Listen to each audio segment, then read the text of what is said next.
Okay, so the neighborhood locale is a place, a public place, a minute away from home, which is located near the heritage area of Panjim, North Goa. And the precinct is surrounded by natural features and such as the water, the Orion Creek, the Mandovi River, and the Altino Hill. And it has got important areas around it, like the old CBD and the new Pato region, which is the new CBD area. And it has got important religious and educational landmarks which have linkages intersecting the creek. Most striking features of the site are the architectural style, the neighborhood connections, and its historic Orient Creek, which is very predominant on site. On a thorough understanding of the site and trying to understand about the tourist movement and the built use, it can be understood that along with the hustle bustle of tourist activities, the local residential population still continue to live here, which has raised privacy concerns of lately. On mapping the open spaces of the precinct and in the city, and with a lot of discussions with the residents of the old quarter, it was understood that there were no recreational spaces at walking distances from the neighborhood, which can be visited on a regular basis than the ones which are about 4.5 kilometers away. To address the above concerns and to redevelop the Fontena's a historic water edge, the Rua de Orum Street is considered for development, which will not only give a place of leisure at walking distances, but also improve the decaying open space and water edge. The project is set at a walking distance of about 150 meters from the residential mixed-use neighborhoods, namely Santome, Fontenas, and Mala. Reading into the existing street, the carriageway varies from about 4 to 13 meters along the 380-meter long stretch of street, which has got vacant lands, heritage listed structures, mixed use buildings, and few abandoned structures. Activities such as fishing has also been observed along the stretch, which has got and thick mangrove vegetation. So analyzing the street further, perpendicular connections formed with the neighborhood streets, created multiple nodes along the water edge, which which links important neighborhood landmarks to the creek front. To develop the street into a vibrant edge, five design strategies were laid out. Firstly, making the street pedestrian friendly with cycle tracks. Second,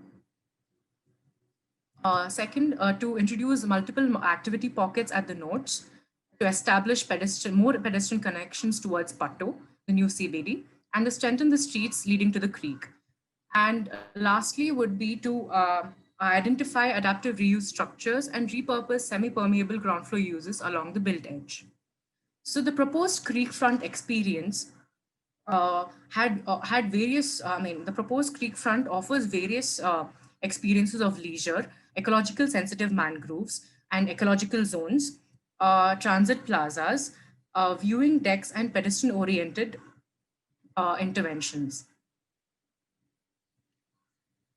So, furthering, so different types of cross sections are designed according to the context and the programs, which not only bring activities to the edge of the creek, but also helps when there's a raise in water levels of the creek during monsoons. Smart City here talks about proposals for footpath and fishing decks, but there is a lot of more scope and potential to introduce additional programs which can be implemented to create livable and sustainable neighborhoods. Here, a small pocket is demonstrated to show the transformation of a transit node into a pedestrian plaza with defined zones for activities such as street vending, parking, bicycle share, cafe, outdoor seating, which overlooks to the waters. The section shows how a vehicle-oriented street is converted into a pedestrian-friendly street. And so this is a transformation image where we can say that after we look at this particular kind of intervention, this is how the the transit node plaza would look like. And this is another example along the in front of the Mary Immaculate School, which will the transformation depicts the street vending zones, the children drop off and pick up points, and then shaded avenues and walkways. And you can see the Bougainvillea fishing deck as well. So, thus, the experience along the Ruadi Oram Street would not only be a vibrant street or a public space just for the neighborhoods, but it will also be an asset to the city. Lastly, an approximate budget of about 3.5 crores can be estimated for the project development. Thank you. Thanks. Hi, my name is Kapil Gupta. I'd like to thank the Charles Correa Foundation for having me as a juror at the UNA Neighborhood Competition. It just seems so timely given the pandemic. It's given us all a moment for pause to think about our context, our neighborhood, the spaces that we inhabit that surround us, and an opportunity to come up with ideas to think about how we can revitalize these spaces across different scales, from that of the city down to our doorstep. Project is for the category of the streets in the neighborhood by Sushma Aradhya, and this site is located in the Fontanas area in Pandrim in Goa. And this is extremely well conserved, a historic and a vibrant neighborhood.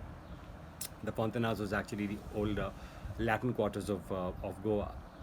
But what it always lacked was a viable and a public waterfront, despite being flanked by a creek and a river. This project seeks to widen the Rue de Orem, which runs along the eastern edge of the Fontanas and the Orem Creek, to create a new public promenade.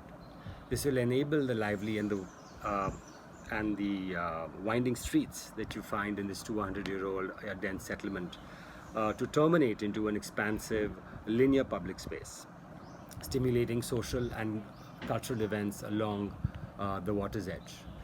The project was very well presented with a series of thoughtful and elegant urban design ideas to activate promenade life, or rather promenade life. The jury appreciated its sensitivity both to an architectural and the urban scale, which makes the proposal very desirable and hence extremely achievable. If done well, the project will be a valuable enhancement to the historical fabric of Panjim. Thank you.